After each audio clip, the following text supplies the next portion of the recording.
안녕하세요. 법무법인 화인의 황석현 변호사입니다. 오늘은 하자 소송이 제기될 징후가 보이거나 이미 하자 소송이 제기된 상황에서 하자 보수 요청이 접수되는 경우 시공사가 취할 수 있는 대응 전략에 대해서 살펴보도록 하겠습니다. 실무적으로 하자 소송은 어느 정도 예측이 가능합니다. 관리 주체가 갑자기 잘 정리된 하자 보수 요청 공문을 보내오거나 하자 소송을 위한 결의를 하는 등 일정한 조짐을 보인 후 제기되기 때문입니다. 다만 하자 소송의 제기와 무관하게 하자 보수 요청은 지속적으로 접수되는데 건설사의 실무자로서는 하자 소송이 제기될 징후가 보이는 상황에서 기존과 같이 적극적으로 보수 의무를 이행하여야 할지 아니면 어차피 손해배상금을 지급하게 될 것인데 하자 보수를 중단하여야 할지 큰 고민에 빠지게 됩니다. 결론부터 말씀드리자면 하자 소송이 제기될 조짐이 보이거나 심지어 소송이 진행 중이더라도 감정조사가 시작되기 전까지는 가능한 한 적극적으로 하자 보수를 진행하는 것이 시공사의 이익이 됩니다. 시공사의 이익이 되는 이유는 두 가지 측면에서 설명이 가능합니다. 먼저 하자 존부의 측면입니다. 하자 소송의 승패와 배상의 규모는 결국 법원 감정인의 감정 의견에 좌우됩니다. 그런데 재판부와 감정인은 그 감정 조사에 나아갈 당시 그 시점에 존재하는 하자에 대해서만 보수비를 산정합니다.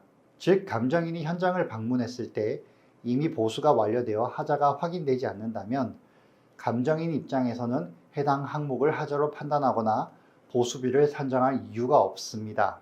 다음으로 비용의 측면입니다.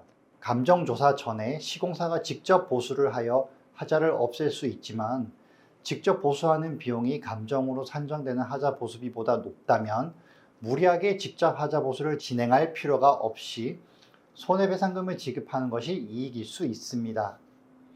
그러나 대체로 시공사의 하자 보수 조달 원가보다 감정 금액이 훨씬 높습니다.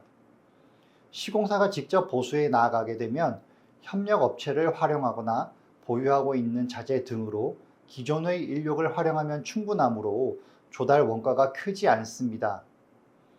그러나 법원 감정으로 하자 보수비가 산정되면 소재기 시점의 시중 물가와 건설공사 표준품셈이 적용되기 때문에 상당히 높은 비용이 산정될 수 있습니다. 직접 보수에 나아가는 경우 특히 이익이 되는 하자들이 있습니다.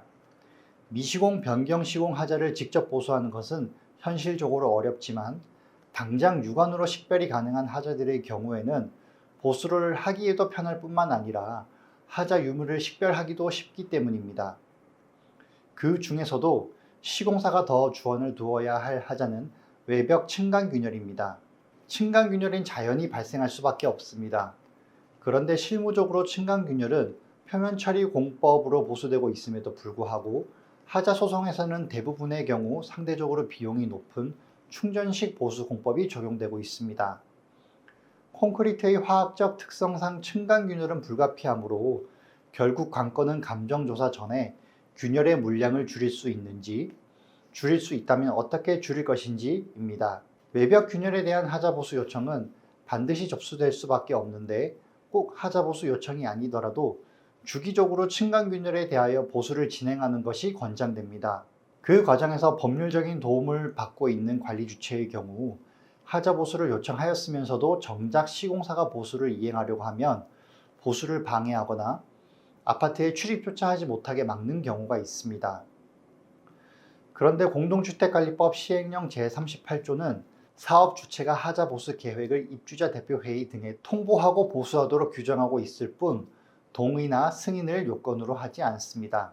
따라서 시공사는 하자 보수 요청을 받았다면 기한 내에 합리적인 하자 보수 계획을 서면으로 통보하고 그 계획에 따라 보수를 시행하면 족합니다. 하자 보수를 진행하였다면 보수 부위 및 범위, 보수 방법, 보수 시점을 상세히 기재한 보수 완료 확인서와 사진 자료를 남겨두시기 바랍니다. 이미 보수가 완료된 부분은 하자 보수비가 산정조차 되지 않겠지만 간혹 이미 보수가 완료된 하자임에도 불구하고 시점의 차이로 하자 감정에 반영이 될 수 있는데 이러한 자료는 추후 소송에서 하자 제외를 주장할 수 있는 직접적인 근거가 됩니다. 이상과 같이 하자 보수 요청이 접수된 경우 시공사의 대응 전략에 관하여 살펴보았습니다. 하자 소송이 일상화된 상황에서 하자 보수 요청에 대한 대응 전략을 사전에 잘 정립하는 것만으로도 하자 소송에서 유의미하게 금액을 줄일 수 있으며, 추가적으로 궁금한 것은 저희 법무법인 화인에 문의 주시면 상담을 진행하여 드리도록 하겠습니다. 지금까지 법무법인 화인의 황석현 변호사였습니다. 감사합니다.